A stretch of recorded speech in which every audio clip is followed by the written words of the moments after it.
This is Boomer Life on CISL 650. Welcome back to the program. In studio, our guest is Philip McCourt. Mr. McCourt is Senior Vice President of Abakhan and Associates. They are trustees in bankruptcy and proposal administrators. And Phil is here to talk to us about solutions to debt problems. And most importantly, he's going to give you a lot of reason to believe there is hope. And I think, Philip, from all of your years of experience, you've been at this since 1983. You've talked to an awful lot of people over that period of time. A lot of people come into your office all messed up by debt and pretty afraid. People are afraid when they get into debt, not only because they're behind the eight ball and they don't know how they're ever going to get out of this hole they've dug for themselves, but then they've got all sorts of outside influences, everything from friends, so-called, to collections agencies and people telling them things that are designed to make them afraid. So they'll pay money or do whatever. A lot of people come to you so afraid they sit down and they go, well, how long till I lose my house, Mr. McCourt? Oh, and nice to meet you. Right? That's right, yep. So what's the difference between you, an officer of the court, a trustee in bankruptcy, a proposal administrator, and a credit counselor, Bill? Well, technically speaking, really, the big difference is that a trustee in bankruptcy, if you want to go bankrupt or if you want to make a consumer proposal, you have to do it through a trustee in bankruptcy. It's the only way to do it. Because it's a process governed by the Bankruptcy Act. Yes, exactly. We're the only ones licensed to deal with the processes through the Bankruptcy and Insolvency Act, exactly. Right. Now, officer of the court is, are you called upon? Do you appear in court from time to time, Phil? Actually, quite often, yes. Okay. Yeah, but there are quite often on bankrupt's discharge issues is most of the time when we appear. So there are issues about people who've made an assignment of bankruptcy. The discharge date is probably the most important date when you've gone bankrupt, because that's the date that all the debts go away. Mm-hmm. And quite often, the individuals haven't done everything they're supposed to do, and therefore they can't get discharged when they would normally get discharged. Well, I was just about to ask you, because you kind of opened that door. What happens if you file either a consumer proposal or a formal bankruptcy and are unable to abide by the terms you yourself have negotiated? That's a very good question, Sterling. Well, let's do the consumer proposal first, because consumer proposal requires, in 99% of the time, requires monthly payments. Absolutely. If you happen to miss 3 of those payments, and not in order, just if you happen to miss 3 of those payments, the proposal is what the Bankruptcy Act says, it's deemed annulled. It stops. It's done. The proposal is gone now. The trustee has to go. There are ways of working around it, but technically the Act says the proposal is gone. Basically, 3 strikes and you're out. 3 strikes, you're done, and you're back to where you started. All of a sudden, the stay of proceedings that was that came about when you filed is gone, so your creditors can now call you more and take legal action against you to collect. All the collectors can work. That all of a sudden is lifted because the proposal is gone, and you're sitting there. Most people will have no choice but to make an assignment of bankruptcy. That's what happens in a consumer proposal. Right, okay. In a bankruptcy situation, it's slightly different in that, as I say, you have the same stay of proceedings when you make an assignment in bankruptcy. The debts don't go away until you get discharged. And if you do everything you're supposed to do while you're bankrupt, and no creditor opposes your discharge, which most of the time no creditor will have any basis to do so, right, then you will be automatically, the trustee will just sign something, automatically discharged either after 9 months or 21 months if you're a first-time bankrupt, and depending on your income. Okay. And then once you're discharged, that's when all the debts go away. But if you don't do everything you're supposed to, if you ignore the trustee, you don't pay your surplus income to the trustee, you don't give your income and expense statements to the trustee, you don't do what you're supposed to do during the bankruptcy, the trustee will not give you an automatic discharge. Right. We end up the case of the trustee goes to court, And if you don't show up for court, then your discharge will be adjourned.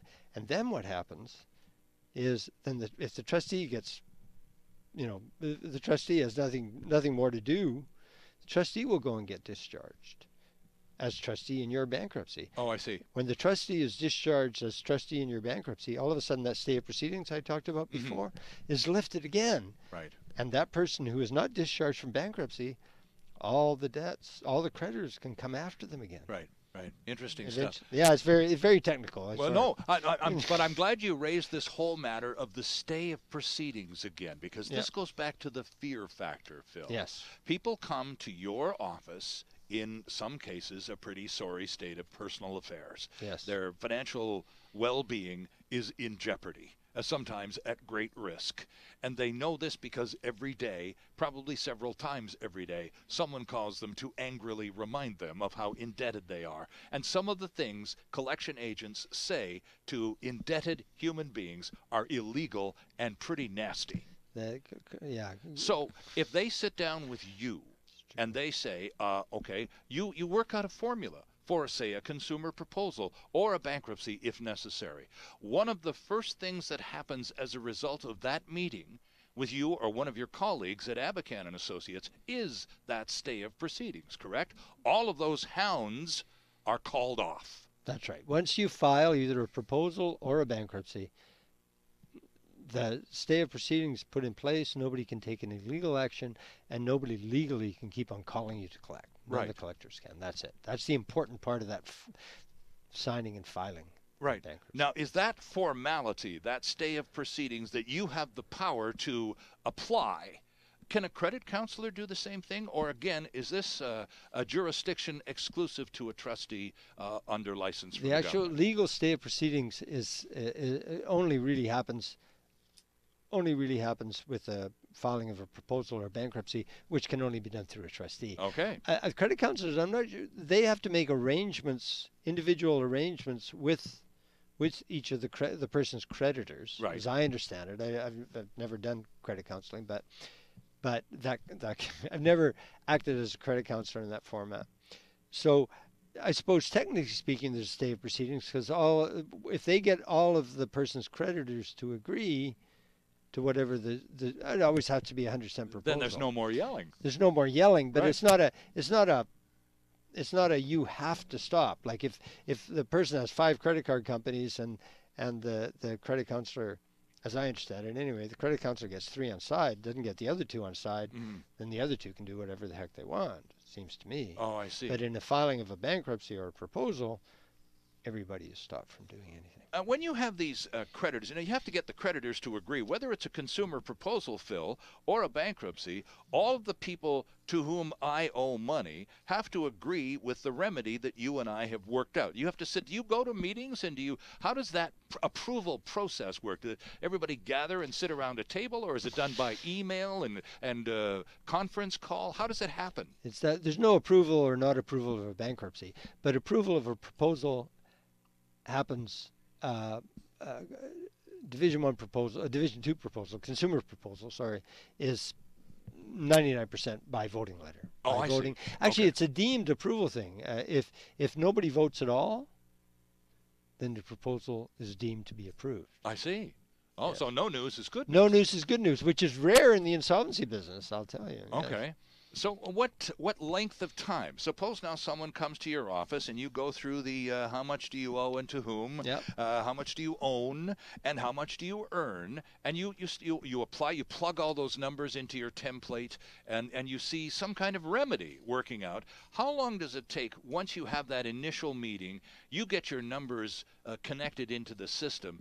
How long before some tangible relief is available to that person? They say, let's go for the proposal. I didn't even think I qualify, but God bless you for telling me I can. Let's go and let's see what happens. How long does that all take? That's often the case, by the way. Thank you for telling me about proposals.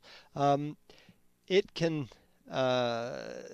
if we get all the information, unfortunately there's a mundane thing called an application form. Of course. That somebody has to fill out. Once that is filled out and we have it and we get, as you mentioned earlier, those things into our system, we could, if we have an application form, the person could be signing up the next day. Okay. And then the proposal will be filed that day, and then it's a 45 day. The creditors get to vote for 45 days. Right. They have 45 days in which to vote. Okay, and at the end of that 45-day period, your proposal is either accepted, or you're going to have to go back and. Or there's going to have to be a creditors meeting, or you're going to have to go back. You can't, or you could do another proposal. You can't really, but you have to. If they don't accept your proposal, then most of the time you have no choice but to make an assignment of bankruptcy. Right. What sort of percentage of proposals, generally speaking, get accepted? I suspect it's quite high. It is very high, and consumer proposals is quite high. Percentage-wise, I don't know exactly, but I'd say 80%, 90%, 80%. And most of the money is owed to banks and credit card companies, right? That's so correct. Rather than completely write off the debt into a bankruptcy scenario, they're happy to accept some return on the money's owing, right? Yeah. I mean, you think 30 cents somebody that owes, $20,000 of credit card debt doesn't seem like very much, but you multiply that by a few thousand people, and yeah. The banks are happy. We talked about this off the beginning of the program, and I'd like to come back to it. And it's the whole matter of how people get into debt. And we talked about kids starting college and getting a Visa card. Hey, welcome to Capilano College. Here's your plastic. Uh-oh. I mean, really. And that's where it starts. And cheap money. Oh, my gosh, it's bank loans or so. It's almost free money out there right now. So what's the big pitfall? Is it plastic? And where do home equity loans for boats and RVs come in? Oh, home equity loans. So yeah, that's the old use your house as an ATM. Right. And instead of taking money out, putting extra mortgage on your house and doing a renovation, as you say, buy a car, buy a boat, and the house doesn't benefit at all. Right. At least if you renovate the kitchen, you can charge more for the house when you sell it. It gives more hopefully to get some of that money back. More value to the house, exactly. But if you buy an RV, well, so much for a house reno, huh? It's the credit card. The credit card thing is the big deal. And I actually have I can't take credit for this, but a chap, and I can't remember his name right now, but he wrote an article, and he this is some years ago now, maybe 15, 20 years ago. And he talked about two couples going out for dinner in 1971. And the guy who was paying for dinner, all of a sudden at the end of dinner, pulls out a credit card. The other couple would look at each other and say, doesn't he have any cash?